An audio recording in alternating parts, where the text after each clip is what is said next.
अस्सलाम वालेकुम, मैं हूं फैसल तारड़। आज 4 मई बरोज पीर इस्लामाबाद हाई कोर्ट के सामने मौजूद हूं। पीछे आप छोटा मोटा रश देख रहे हैं, पीटीआई के वर्कर और रहनुमा पहुंचे हुए हैं। आज इस्लामाबाद हाई कोर्ट के अंदर वैसे तो 2 केसेस की समाअत थी। एक केस था बुशरा बीबी की बेटी मुबशरा का, जिसमें उन्होंने बुशरा बीबी को ज़ाती मुआलजीन और मुलाकात के हवाले से रज्जू किया हुआ था। दूसरा केस था इमरान खान का ट्विटर हैंडल बंद करने के हवाले से जस्टिस अरबाब ताहिर साहब के सामने लगा हुआ था। लेकिन हैरान कुन तौर पे जो तीसरा केस अलकादर ट्रस्ट वाला, उसका जो अभी फैसला सुनाया गया है वो बड़ा अहम है, वो बड़ा सरप्राइज है, वो भी आपके सामने रखना है। आपसे गुजारिश है इस यूट्यूब चैनल को जरूर सब्सक्राइब करें। सबसे पहले जरा अलकादर ट्रस्ट वाले केस की बात कर लेते हैं, क्योंकि लास्ट जो समाअत हुई थी उसके अंदर सलमान सफदर साहब ने खान के मेडिकल के हवाले से बताया था, आंख के हवाले से बताया था। हालांकि रात को भी कुछ चेमगोइयाँ चलती रही कि क्या खान को दोबारा अस्पताल लाया गया या नहीं लाया गया। तो उन्होंने बताया था कि उनकी आंख जो है वो ज़ाया हो गई है, नज़र नहीं आ रहा, और उनकी क्या जो है मेडिकली वहाँ पे सहूलियात हैं। अडियाला के अंदर कोई उनका प्रॉपर इलाज भी नहीं हो रहा। उसके बावजूद जस्टिस डोगर साहब इस बात पे जोर दे रहे थे कि नहीं, देखिए, हम जो सजा मुअत्तली है या जमानत है उस केस को हम नहीं सुनेंगे, बल्कि हम मरकजी अपील की तरफ जाएंगे। बहरहाल बार बार इस पर डिबेट होती रही कि नहीं, आइन के मुताबिक, असूल के मुताबिक, कानून के मुताबिक पहले सजा मुअत्तली के हवाले से आप हमें सुने, खान की जो मेडिकल ग्राउंड है उस पर हमें सुन लें। लेकिन जस्टिस डोगर साहब ने कहा नहीं नहीं नहीं, हम इस पर फैसला पहले करेंगे कि हमने इसे सुनना है या नहीं सुनना, उसके बाद अगली बात होगी। बहरहाल बड़ा जोर लगाया गया कि पीर तक इस केस को फिक्स कर दें, लेकिन नहीं किया गया। अब जस्टिस डोगर साहब की जानिब से फैसला जारी किया गया है, जिसके अंदर अलकादर ट्रस्ट यानी इमरान खान और बुशरा बीबी को जिस केस में सजा हुई थी उसके अंदर जो सजा मुअत्तली वाली दरखास्तें हैं उनको मुस्तरद कर दिया गया है, और कहा गया कि हम 7 मई से रोजाना की बुनियाद पर, यानी हफ्ते में 2 से 3 दिन इस केस को सुन लिया करेंगे और मरकजी अपील ही हम सुनेंगे, यानी सजा मुअत्तली की तरफ नहीं जाएंगे। अब मरकजी अपील वाले मामले में के अंदर क्या वारदात है, उसके अंदर कोशिश ये है कि यहाँ पे फैसला कर दिया जाए, कहा जाए जी भाई मरकजी अपील के अंदर खान के खिलाफ फैसला सुना दिया जाए। आप पीटीआई के पास चैलेंज करने का सिर्फ एक फोरम होगा, वो सुप्रीम कोर्ट नहीं होगी, बल्कि हाजी अमीनुद्दीन साहब की अदालत होगी। तो फिर ये मामला आईनी कोर्ट में चला जाएगा, फिर आईनी कोर्ट से जिस तरह का मर्जी हुआ, जिस तरह का दिल हुआ, फैसला ले लिया जाएगा। लेकिन बहरहाल 7 मई से उन्होंने कहा कि ऑनवर्ड हम जो है वो रोजाना की बुनियाद पर या 2 से 3 दफा हफ्ते के अंदर ये केस सुन लिया करेंगे। अब दूसरा केस एक्स इमरान खान का ट्विटर अकाउंट का केस था। ये भी बड़ा अहम केस था, गालिबन अक्टूबर के अंदर शुरू हुआ था। बार बार सलमान अकरम राजा साहब ने कहा कि खान के साथ मुलाकात करवाई जाए, और मुलाकात होगी तो उसे हिदायत लेंगे। समाअत मुलतवी हो जाया करती थी और मुलाकात तो ज़ाहिर है करवाई नहीं जाती। अब आज उस पर भी समाअत हुई है, और अरबाब ताहिर साहब ने इस केस के अंदर बैरिस्टर गौहर उनको नोटिस जारी कर दिया कि आप क्योंकि मौजूदा पीटीआई के चेयरमैन है, कायम मुकाम चेयरमैन है, तो आप इस हवाले से जवाब दें। उनको यानी नोटिस कर दिया गया। हालांकि ट्विटर अकाउंट तो जाहिर है पीटीआई का नहीं है, वो तो इमरान खान का पर्सनल अकाउंट है। उनको जो है वो होना चाहिए था नोटिस, या उनके हवाले से उनसे मुलाकात होनी चाहिए थी। लेकिन बैरिस्टर गौहर को अरबाब ताहिर साहब ने नोटिस जारी कर दिया। अब तीसरा केस इमरान खान की एहलिया, उनकी बेटी मुबशरा खावर मानिक का, उन्होंने रजू किया था मुलाकात के लिए और बुशरा बीबी के इलाज के लिए।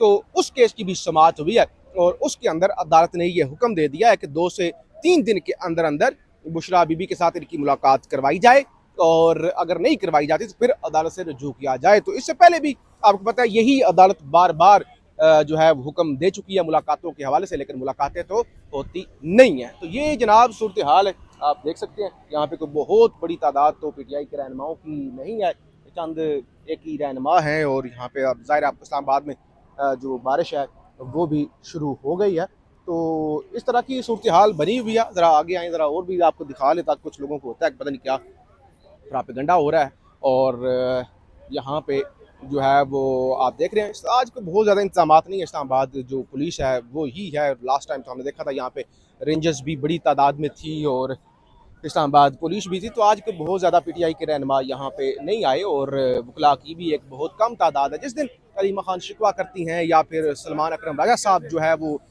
बार बार अपील करते हैं कि आपने आना है, उस दिन को 25 से 30 पीटीआई के रहनुमा जो है वो यहाँ पे पहुँच जाते हैं।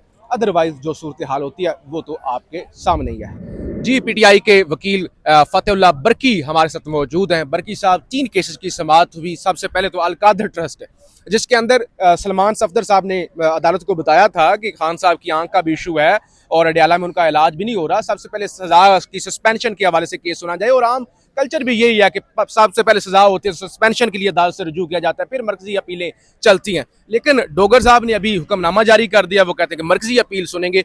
तो ये क्या हो रहा है? देखो, जिस तरह डोगर को लाहौर हाई कोर्ट से 15वें नंबर पे जज से उनको इस्लामाबाद में लेके आए, यहाँ के जितने भी सीनियर्स व जज थे उन सबको सुपरसीड करके यहाँ पे वो खुद चीफ बैठे। तो ये तमाम तर चीज़ें पहले से मैनेज थी। आज उसकी इंकिशाफ उनका अपना गहराई कर रहा है। वो कर रहे हैं कि किस तरह मोहसिन नकवी साहब इस्लामाबाद हाई कोर्ट के जजों को मैनेज कर रहा है और किस तरह उनको दबी हुई धमकी दे रहा है कि पिंडी वाले ये कहते हैं कि आप लोगों ने ये काम इस तरह करना है। तो ये तो पहले दिन से तमाम तर चीजें वाज़ेह थी कि डोगर जिस मकसद के लिए आया है, 16 महीने खान साहब का केस उन्होंने लगाया ही नहीं। अब जब लगा तो उन्होंने कहा, कानून में नई उन्होंने चीज डाल दी कि अब हमने 426 के तहत सस्पेंशन नहीं सुननी, हमने मेन अपील सुनी है, जो कि हमें पता है कि तमाम तर चीजें वो मैनेज कर रहा है। यहाँ से वो बाल बड़े आसानी तरीके से आगे भेजना चाह रहे हैं आईनी कोर्ट की तरफ, बिल्कुल आईनी कोर्ट की तरफ से, क्योंकि जिस तरह 26वीं 27वीं आईनी तरमीम हुई है, 26वीं 27वीं आईनी तरमीम का बुनियादी मकसद ये था कि ये जितने भी कार्रवाई करें फ्यूचर में ये आर्टिकल 6 से बच जाए। बाकी इसका कोई मकसद नहीं है। जितने भी ये गैर कानूनी कार्रवाई करेंगे, जितने भी ये गैर कानूनी इकदाम करेंगे, उससे बचने के लिए, क्योंकि अगर आईन में ये कोई छेड़छाड़ करेंगे तो इनके ऊपर फौरन आर्टिकल 6 लगेगा। 26वीं 27वीं आईनी तरमीम जो इन्होंने की है, सिर्फ इस मकसद के लिए की है कि फ्यूचर में हम आर्टिकल 6 से बच जाएं, लेकिन ये बचेंगे नहीं। जिस तरह डोगर साहब यहाँ पे चीजों को मैनेज करके चला रहे हैं, हमें पहले भी इस पे शक व शुबात थे, अभी भी हैं, पहले भी ये बाइस था, अब भी ये बाइस है। जिस तरीके से ये आया है तो हमें तो इससे कोई उम्मीद नहीं है, और इंशाल्लाह हम कोशिश करेंगे कि हम इस ऑर्डर को एपेलेट कोर्ट में चैलेंज करें। चलें, बरकी साहब, आखिरी सवाल। आपने बता दिया डोगर साहब जो है वो अबसार आलम साहब ने इंकशाफ किया कि वो पिंडी से मैनेज होते हैं, ठीक है। अभी बाकी 2 केसेस भी समाअत हुई, बुशरा बीबी की बेटी की मुलाकात के हवाले से, फिर एक्स अकाउंट के हवाले से, छोड़ दें, इन सारी चीज़ों का हम रिपोर्ट कर चुके हैं।